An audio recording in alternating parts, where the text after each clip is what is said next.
Hello, welcome to Learn with Lekneni. I am Prasann Kumar Lekneni. మనందరి కోసం C programming బాగా అర్థమవడం కోసం సి ప్రోగ్రామింగ్ని బేసిక్స్ టు అడ్వాన్స్డ్ కాన్సెప్ట్స్ మనం తెలుగులో వీడియోస్ చేయడం జరుగుతుంది. మనకు మాతృభాషలో ఎంత బాగా అర్థమైతే సబ్జెక్ట్ మీద మనకి అంత బాగా గ్రిప్ ఉంటుంది. సో మనం నేర్చుకోవాల్సింది ఏంటి, ఒక ప్రోగ్రామింగ్ లాంగ్వేజ్ ఏంటి, దాంట్లో లాజిక్ ఎలా డెవలప్ చేయాలి అన్నది ముందు ముఖ్యంగా నేర్చుకోవాలి. అంటే అర్థం ఏంటి, సబ్జెక్ట్ మీద మనకు గ్రిప్ రావాలి. సో అందువల్ల ఏంటంటే మాతృభాషలో మనం కానీ విన్నట్టయితే, మాతృభాషలో మనం నేర్చుకున్నట్టయితే ఇంకా బాగా అర్థమవుతుంది.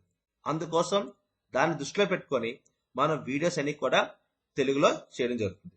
సో అందరూ వీడియోని జాగ్రత్తగా వాచ్ చేయండి, సో దట్ మీకు క్లారిటీ ఆన్ ది సబ్జెక్ట్ అనేది అర్థమవుతుంది. సో ఎవరైనా కూడా సి ప్రోగ్రామింగ్ ద్వారా మన ప్రోగ్రామింగ్ బోర్డులోకి ఎంటర్ అవ్వాలనుకుంటే ఈ వీడియోస్ అన్ని వినండి, తప్పకుండా మీకు అర్థమవుతుంది. So before listening my videos, please subscribe my channel learn with లెక్నేని.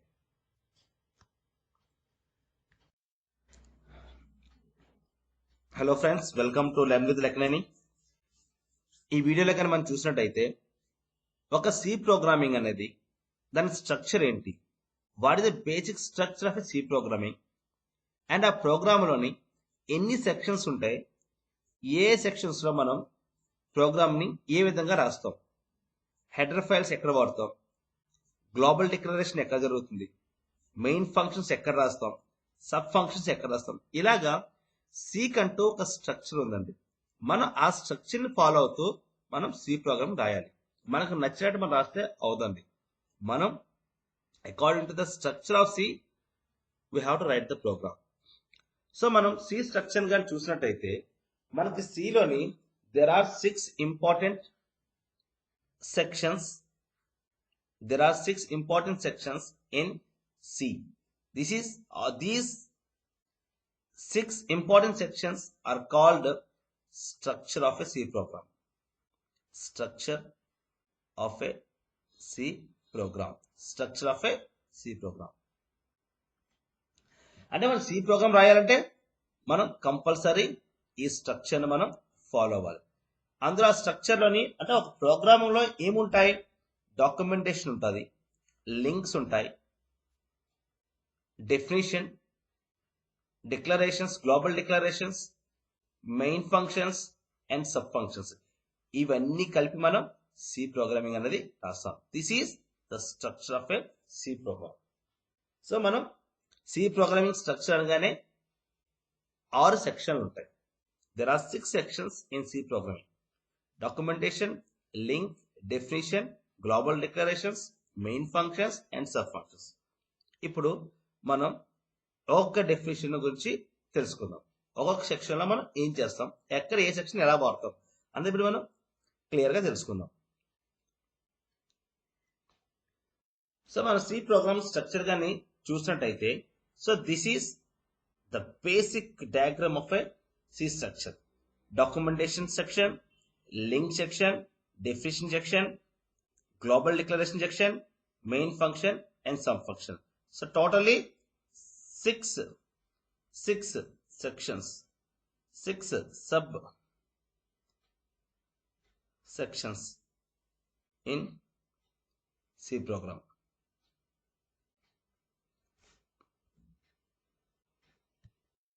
మన ఫస్ట్ సబ్ సెక్షన్ చూసినట్టయితే ఫస్ట్ వన్ ఏంటండి, documentation. The first one is documentation section. Documentation section అంటే ఏంటంటే, మనం సి ప్రోగ్రామ్ స్టార్ట్ చేసే ముందు ఆ ప్రోగ్రామ్ ఎవరు రాశారు, ఆ ప్రోగ్రామ్కి ఏదైనా పేరు ఇవ్వాలనుకుంటే ఆ పేరు, ఆ ప్రోగ్రామ్ ఏ డేట్ని రాశాం, ఆ ప్రోగ్రామ్ రాసిన ఆథర్ ఎవరు, ఇలాంటి ప్రోగ్రామ్ గురించి నువ్వు ఏదైనా మనం ఇన్ఫర్మేషన్ ఇవ్వాలి అనుకుంటే ఆ ఇన్ఫర్మేషన్ ని స్టార్టింగ్ లోని డాక్యుమెంటేషన్ సెక్షన్ లో మనం ఇస్తాం. ఎలా ఇస్తామంటే /" and in that we will write our information and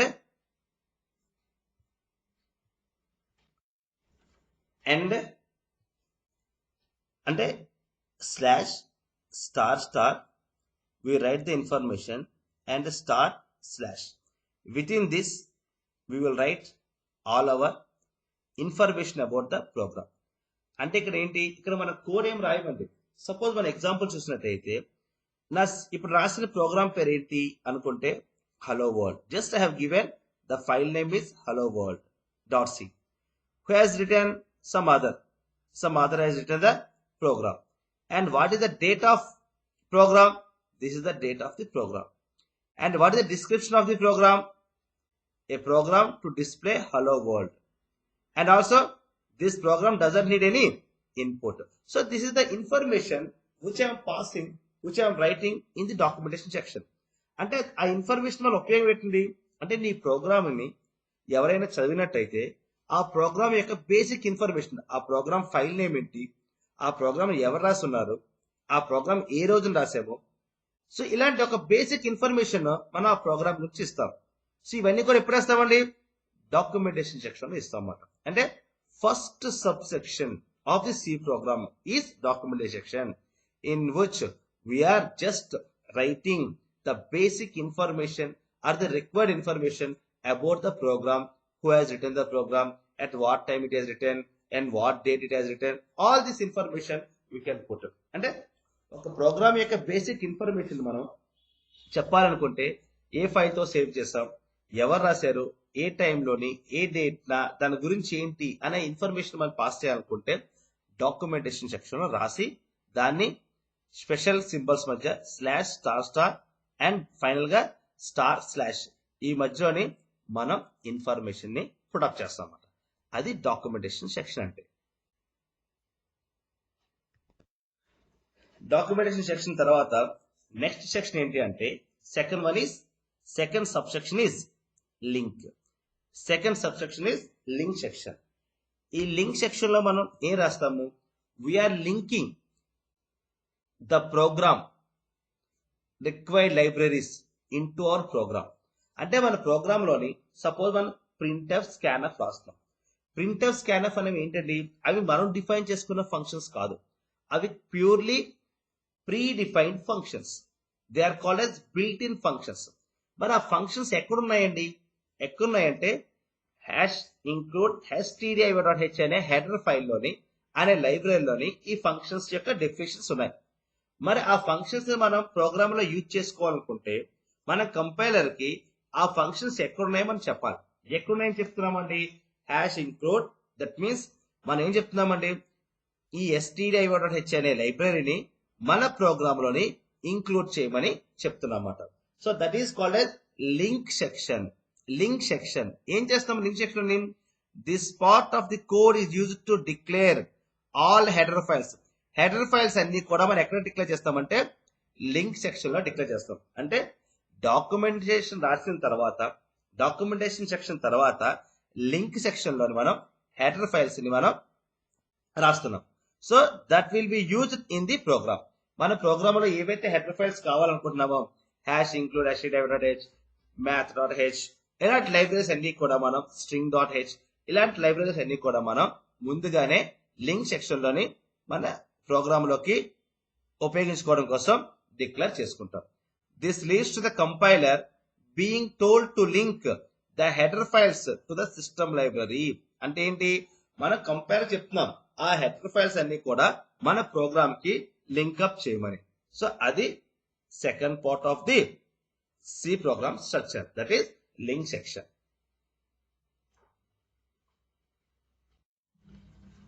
మనం థర్డ్ పార్ట్ చూసుకున్నట్టయితే third part of structure of C programming is definition section. ఇందులో ఏం చేస్తామంటే ఏవైనా కాన్స్టెంట్స్ కానీ కీవర్డ్స్ కానీ మనం త్రూఅవుట్ ది ప్రోగ్రామ్ యూజ్ చేయాలనుకుంటే, మొత్తం ప్రోగ్రామ్ అంతట్లో కూడా యూజ్ చేయాలనుకుంటే మనం ఎలా డిఫైన్ చేస్తామంటే #define with a keyword. This is the define is a keyword. #define pi is equal. Let us suppose నేను ప్రోగ్రామ్ లోని పై వాల్యూని వాడదాం అనుకుంటున్నాను. I want the pi value. Pi value అనేది it is a common value. Pi value is 3.414 is a common value and it is a constant. ఈ value అనేది ఎప్పటికీ constant అండి, మనం మార్చము. అలాంటప్పుడు అలాంటి వాల్యూస్ ని మనం ముందుగానే డెఫినిషన్ సెక్షన్ లో డిక్లేర్ చేసుకుంటాం. ఎప్పుడైతే మనం పై వాల్యూ యూజ్ చేస్తామో ఆటోమేటిక్ గా ఆ పై బదులు 3.14 అనేది రీప్లేస్ అయిపోతూ ఉంటది. Whenever we are using the pi value automatically 3.14 will be replaced in place of pi. Such type of declarations can be done in the definition section with the help of a keyword called define. Define అనే keyword తోటి మనం constants ముందుగానే define చేసి పట్టుకుంటాం. ఇది third section of a structure of a C program. Hash define pi 3 point. ఇక్కడ pi అనే కాదండి, మనం ఏవైతే కాన్స్టెంట్ వాల్యూస్ ఉండాలనుకుంటున్నామో ఆ constant values throughout the program replace అవ్వాలనుకుంటున్నామో ఎప్పుడైతే వేరియబుల్ వస్తుందో ఆ వేరియబుల్ ప్లేస్ లోని ఆ వాల్యూ అనేది రీప్లేస్ అయిపోతూ ఉంటది. సో అలాంటి ఏవైనా మన డిక్లరేషన్స్ ఉంటే వాటిని మనం డెఫినిషన్ సెక్షన్ లో మనం డిఫైన్ చేయడం జరుగుతుంది. So that is the third part of the structure of C program. Next వచ్చేసరికి గ్లోబల్ డిక్లరేషన్. అంటే మనం కొన్ని ఫంక్షన్స్ కానీ అలాగే కొన్ని వాల్యూస్ కానీ అందరికి అంటే త్రూఅవుట్ ప్రోగ్రామ్ మొత్తం అందరికి అవైలబుల్ గా ఉండాలంటే అంటే ప్రోగ్రామ్ లో ప్రతి స్టేట్మెంట్ కి మనం ఏవైనా వాల్యూస్ అవైలబుల్ గా ఉండాలనుకుంటే then those values will be declared in the global declaration section. Suppose int ఇక్కడ ఏమన్నాం, ఇంట్ a is equal to 7 అన్నాం. So this we are declaring outside of the program. Main కన్నా ముందు మనం రాస్తున్నాం. మెయిన్ కన్నా ముందు రాయడం వల్ల ఇవి గ్లోబల్ వాల్యూస్ కింద మారిపోతాయి. ఎప్పుడైతే గ్లోబల్ వాల్యూస్ కింద మారిపోయామో మన ప్రోగ్రామ్ లో అన్ని ఫంక్షన్స్ కి అన్ని బ్లాక్స్ కి ఈ వాల్యూ అనేది అవైలబుల్ గా ఉంటుంది. అంటే ఏంటి, this part of code is a part where global variables are declared. అంటే ప్రోగ్రామ్ అంతటికి మనం ఏవైనా వేరియబుల్స్ అవైలబుల్ గా ఉండాలి అనుకుంటే then we will declare those variables as a global variables. దానివల్ల ఏంటండి, all the global variables are used declared in this part. ఏదైతే మనం global variables throughout the program వాడాలనుకున్నామో అవన్నీ కూడా మనం ఈ declaration section global declaration section లో మనం డిక్లేర్ చేసుకుంటాం. ఓకే అండి. అలాగే use different functions are also declared in the part of this code. మనం గ్లోబల్ డిక్లరేషన్ లోని వేరియబుల్స్ ని మనం డిక్లేర్ చేసుకోవచ్చు, గ్లోబల్ వేరియబుల్స్ ని డిక్లేర్ చేసుకోవచ్చు, అలాగే గ్లోబల్ ఫంక్షన్స్ కూడా మనం డిక్లేర్ చేసుకోవచ్చు. అప్పుడు మనం ఏవైతే మన గ్లోబల్ డిక్లరేషన్ లో మనం డిక్లేర్ చేసామో అవన్నీ త్రూఅవుట్ ది ప్రోగ్రామ్ అనేవి అవైలబుల్ గా ఉంటాయి. సో గ్లోబల్ డిక్లరేషన్ కి వస్తారు అది. నెక్స్ట్ మనకి next most important fourth part of the structure of C programming is main function section. C programming అనేది ముందుగా మెయిన్ ఫంక్షన్ తో స్టార్ట్ అవుతుందండి. అంటే డాక్యుమెంటేషన్ సెక్షన్ లో ఇన్ఫర్మేషన్ రాసుకుంటాం, తర్వాత డెఫినిషన్ సెక్షన్ లో ఏవైనా కాన్స్టెంట్ వాల్యూస్ ఉంటే అక్కడ రాసుకుంటాం, అలాగే మనం గ్లోబల్ డిక్లరేషన్ లోకి వచ్చేసరికి ఏవైతే గ్లోబల్ వేరియబుల్స్ గ్లోబల్ ఫంక్షన్స్ ఉన్నాయో వాటిని డిక్లేర్ చేస్తాం.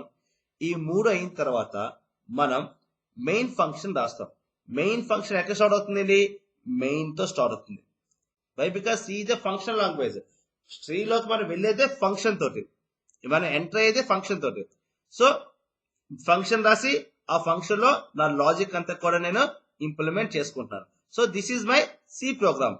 కానీ ఈ సి ప్రోగ్రామ్ రన్ అవ్వాలి అంటే బిహైండ్ ది స్క్రీన్ దీనికి ముందు మనం చాలా హెడర్ ఫైల్స్ ఇంక్లూడ్ చేసుకుంటాం, గ్లోబల్ వేరియబుల్స్ ఉంటే గ్లోబల్ వేరియబుల్స్ పెట్టుకుంటాం, అలాగే మనం ఇవన్నీ పెట్టుకొని ఈ ప్రోగ్రామ్ ని రాసుకుంటాం. ఓకేనా. సో ఇదేంటి, ఇది మనం యూజువల్ గా రాస్తున్న program main, and with in the main మనకు కావాల్సిన లాజిక్ ని రాసుకుంటున్నాం and we are closing the main. So this is what is called main function section. Main function section.